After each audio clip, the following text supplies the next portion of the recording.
हाँ तो दोस्तों, फिनो पेमेंट बैंक के क्वार्टर 2 के नंबर्स आ चुके हैं, तो उसी के बारे में हम इस वीडियो में बात करेंगे और जानेंगे कि आपको फिनो पेमेंट बैंक के अंदर इन्वेस्ट करना चाहिए या नहीं। चलिए शुरू करते हैं।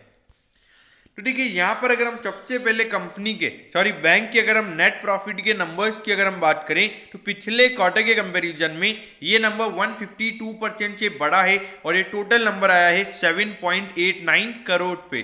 तो देखा जाए तो पिछले क्वार्टर के कंपैरिजन में कंपनी के जो नेट प्रॉफिट के नंबर्स हैं वो डबल से भी ज़्यादा हमें बढ़ते हुए नजर आ रहे हैं। तो पिछले क्वार्टर के कंपैरिजन में बैंक का परफॉर्मेंस अच्छा है। अगर हम पिछले साल इसी सेम क्वार्टर से अगर हम बैंक के नेट प्रॉफिट को देखेंगे तो ये नंबर 74% से बड़ा है और ये नंबर आया है 7.89 करोड़ पे। तो देखा जाए तो दोनों ही बेसिस पे जो नेट प्रॉफिट का नंबर है वो काफ़ी अच्छे बैंक का यहाँ पे ग्रोथ हुआ हमें नजर आ रहा है। तो देखिए, लगभग 4,500 करोड़ का इस बैंक का मार्केट कैप है और 16 के प्राइस टू बुक पे ये अभी ट्रेड हो रहा है। लेकिन देखिए, जिस तरीके से यहाँ पे जो चेंजेस हमें देखने को मिल रहे हैं और जो मेन फोकस कंपनी का लोअर एरियाज के ऊपर है, तो वहाँ पर एक मेन मार्केट कंपनी के पास अवेलेबल है। तो ग्रोथ अपॉर्चुनिटीज कंपनी के पास काफ़ी ज़्यादा है। तो देखा जाए तो ये कंपनी आने वाले टाइम पे कुछ ना कुछ यहाँ पे एग्रेसिव वे में कर सकती है। अगर हम प्राइस टू अर्निंग रेशियो की बात करेंगे तो वो आपको यहाँ पे नहीं दिखेगा, लेकिन अभी जो 6 महीने का यानी कि जो हम अप्रैल से लेकर सितंबर तक के कंपनी के ईपीएस की अगर हम बात करेंगे तो ये नंबर आता है अराउंड 1.4 रुपीज़ के लगभग। तो वहाँ पर अगर हम देखेंगे तो पिछली क्लोजिंग के हिसाब से लगभग 194 का कंपनी का प्राइस टू अर्निंग रेशियो आता है। तो ये अगर हम इसका प्राइस टू अर्निंग रेशियो देखेंगे तो काफ़ी एक्सपेंसिव है और हम ऐसा भी लगेगा कि ये काफ़ी महंगा स्टॉक है।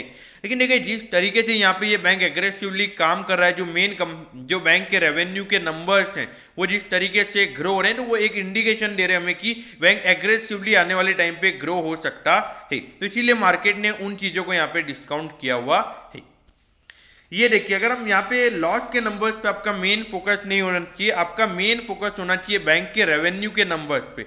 देखिए, क्या एग्रेसिवली बैंक के रेवेन्यू के नंबर्स बढ़े। यहाँ पे 140 करोड़ के कंपनी के रेवेन्यू के नंबर्स बढ़े। उसके बाद अगर हम देखेंगे तो 300 करोड़ से भी ज़्यादा हमें बैंक का जो रेवेन्यू का नंबर है वो बढ़ता हुआ नजर आया था। और यहाँ पे लास्ट फाइनेंशियल ईयर में भी 100 करोड़ के बैंक का रेवेन्यू का नंबर बढ़ा है और पिछले साल ये बैंक प्रॉफिटेबल हुआ है। देखिए, पिछले साल 20 करोड़ का बैंक का टोटल नेट प्रॉफिट का नंबर था और अब ये नंबर एक क्वार्टर में बैंक का ये 7.89 करोड़ का प्रॉफिट आया।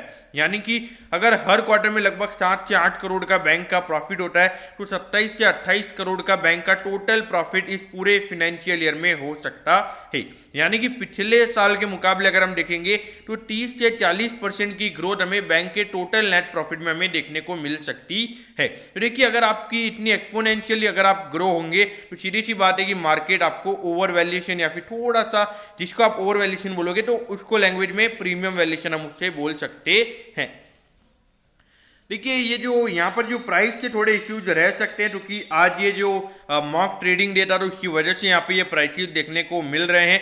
बाकी कल की क्लोजिंग की अगर हम बात करेंगे तो 545 पे ये स्टॉक क्लोज हुआ था, यानी कि अराउंड 3 से 4% हमने इश्यू प्राइस के नीचे ये स्टॉक क्लोज हुआ था।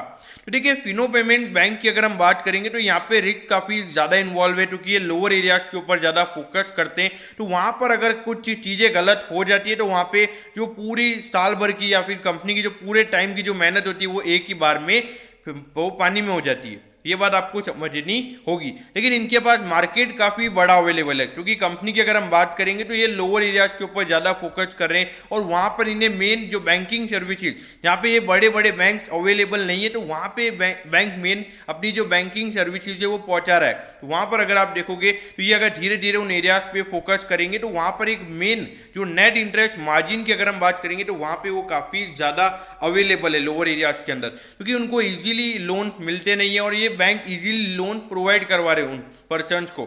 वहाँ पे अगर आप इजीली लोन दोगे तो सीधी सी बात है कि आपका जो इंटरेस्ट चार्जिंग होगा वो ज़्यादा होगा और इसीलिए जो नेट इंटरेस्ट मार्जिन की हम बात करते हैं वो इन बैंक के लिए ज़्यादा रहने वाला है। तो इसीलिए अगर आपने ये इन्वेस्ट करना है तो आप एक एग्रेसिव वे में इन्वेस्ट कीजिए। अगर आपका रिस्क एपेटाइट हाई है तो ही आपने ये इन्वेस्ट करना चाहिए। उसके अलावा अगर हम बात करेंगे तो शॉर्ट टर्म में अगर हम देखेंगे तो कंपनी के जो बैंक के जो भी नंबर्स आए हैं वो काफ़ी अच्छे हैं। तो मुझे लगता है कि अराउंड अराउंड 600 रुपीज तक ये स्टॉक शॉर्ट टर्म में आपको जाता हुआ नजर आ सकता है। दोस्तों मैं होप करता हूँ कि फिनो पेमेंट्स बैंक के क्वार्टर 2 के नंबर्स के बारे में आपको सब कुछ पता चल गया होगा। अगर आपकी कोई भी क्वेरीज है तो आप कमेंट कीजिए, मैं जरूर आपके कमेंट पर रिप्लाई करूंगा। ओके दोस्तों, thank you, have a nice day.